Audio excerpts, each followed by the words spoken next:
구독자 여러분 감사합니다. 여러분들의 많은 구독, 좋아요 부탁드리겠습니다.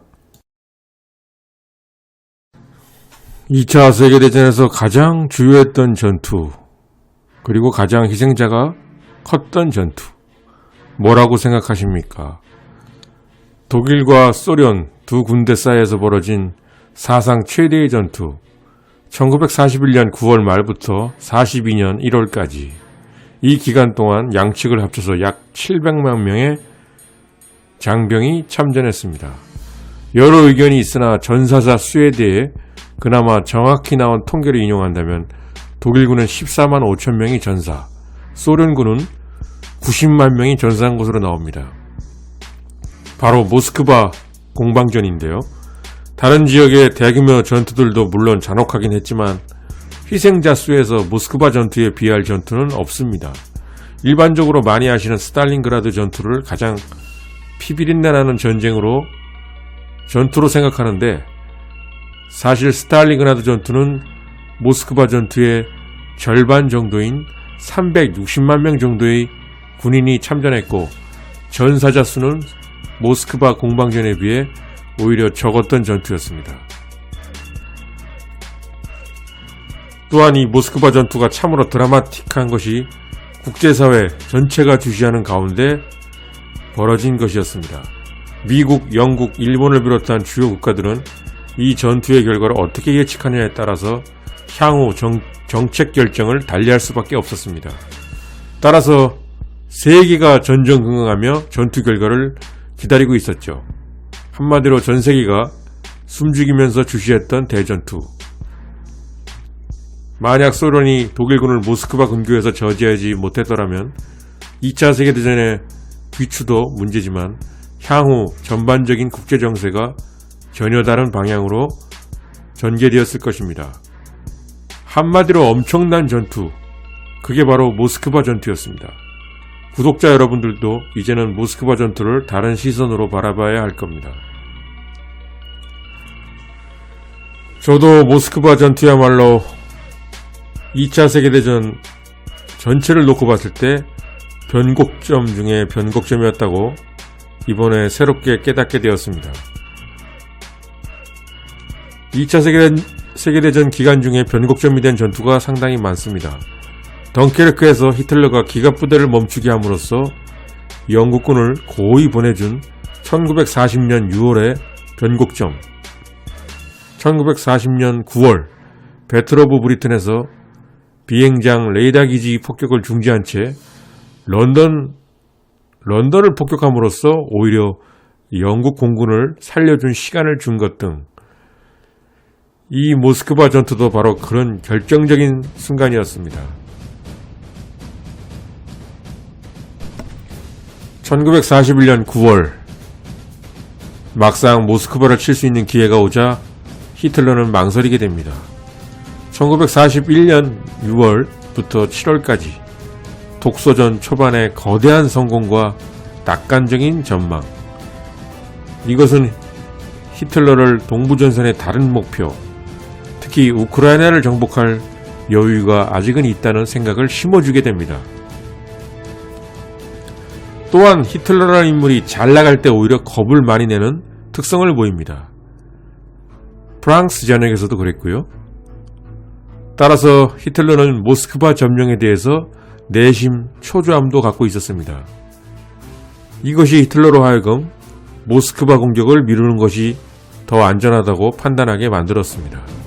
많은 장군들, 특히 기갑전술가 전격적으로 유명한 구데리안 장군이 반대했지만 히틀러는 고집스럽게 모스크바가 아닌 남쪽을 향해 공격 타켓을 바꿉니다.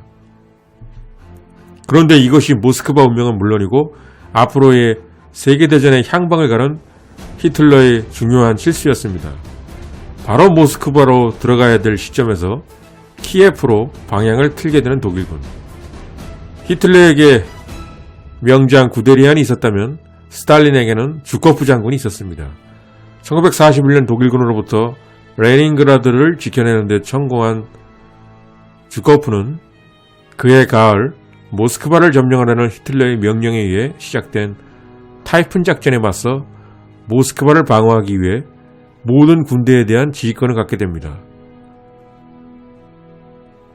당시 독일군은 여전히 빠른 속도로 진격해오고 있었고 소련군의 피해는 막대했지만 소련군의 저항은 점점 더 거세어졌고 날씨 역시 빠르게 추워지고 있던 상황이었습니다.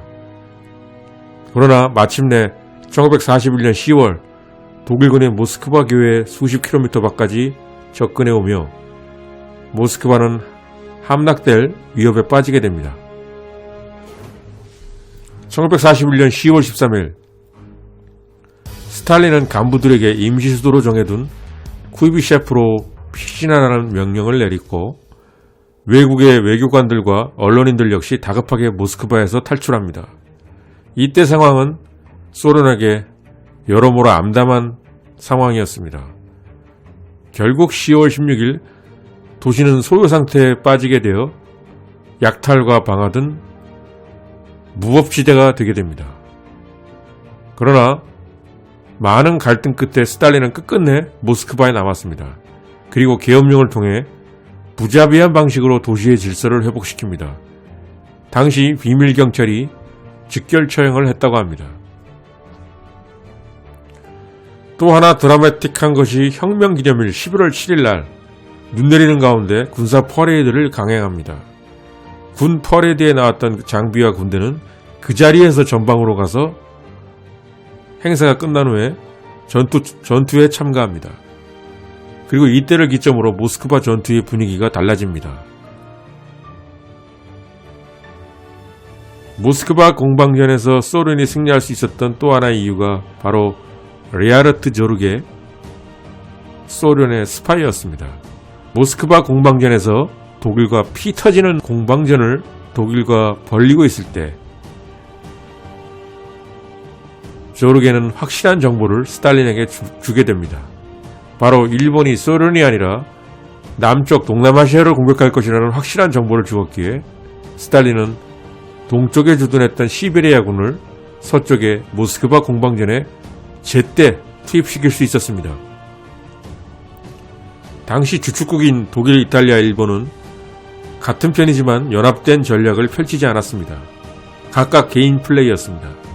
주축국인 독일과 소련이 전 세계가 지켜보는 가운데 절박한 싸움을 하고 있는 상황인데도 일본은 일본만을 위한 전투를 각자 하는 거였습니다. 따라서 결국 모스크바 전투는 소련의 승리로 끝이 나게 됩니다.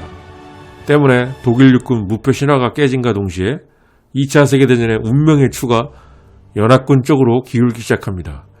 사실 독일 육군이 지상에서 패한 것은 이때가 처음이었습니다. 그러나 소련 입장에서는 상처뿐인 승리였는데 소련군의 사망자 수가 독일군 사망자 수보다 평균 3배가량 많았으며 전투 과정 속에서 무수히 많은 민간인들이 희생되었기 때문이었습니다.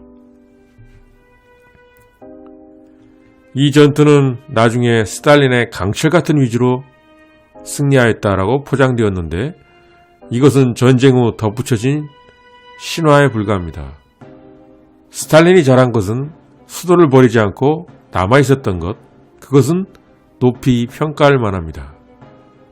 그러나 소련 당국은 조국을 위하여, 스탈린을 위하여라며 싸웠다고 선전했지만 실상은 그렇게 외친 사람은 극히 드물었습니다.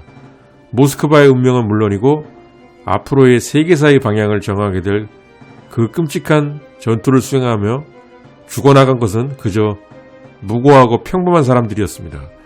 그리고 그들은 조국이나 이데올로기가 아닌 그저 본인과 가족, 친구들의 생존을 위해서 싸웠을 뿐이었던 것입니다. 이 모스크바 공방전 관련해서 알려지지 않은 에피소드를 소개해드리겠습니다. 첫 번째, 주코프가 모스크바 전투에서 생긴 소련군 희생자 수를 최종 카운트한 후 했던 말입니다. 750만 명이 참가한 모스크바 전투에서 양군 통틀어 250만 명의 전 사상자가 발생했는데 그중 소련군 전 사상자가 사상자와 부상병을 합친 거죠. 약 189만으로 추산되며 독일군은 61만 정도로 추산된다. 이 보고를 듣자 주코프는 당장 비밀로 해. 아무한테도 보여주지 마. 라고 말했다고 합니다. 두 번째 에피소드입니다. 모스크바 전투 중 스탈린의 장남 야코프는 포병 대위였습니다. 그런데 독소전 초반 모스크바로 질주하는 독일 중앙집단군에게 비텝스크에서 포위되어 포로로 잡히게 됩니다. 그리고 독일군은 스탈린의 장남 생포를 자랑스럽게 선전합니다.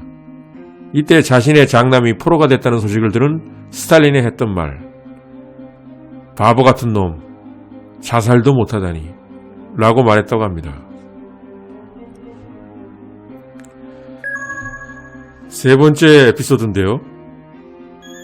극동에서 리하르트 조르게의 첩보에 따라서 시로 와서 바로 모스크바 전투에 투입시켰던 시베리아 극동 병력의 전투 능력에 대한 것입니다. 시베리아 병력은 교범에 따라 엎드려 싸라 하는 대신에 편한 자세로 아무렇게나 조준 자세를 취했다고 합니다. 그러나 장교들은 시베리아 병사들한테 야단을 칠 수가 없었습니다. 사격 연습을 한 관역 표지를 봤더니 시베리아 출신 병사들이 모두 사냥꾼 출신이었기 때문에 거의 모두 9점 아니면 10점에 명중시킬 정도로 사격술이 뛰어났기 때문이었습니다.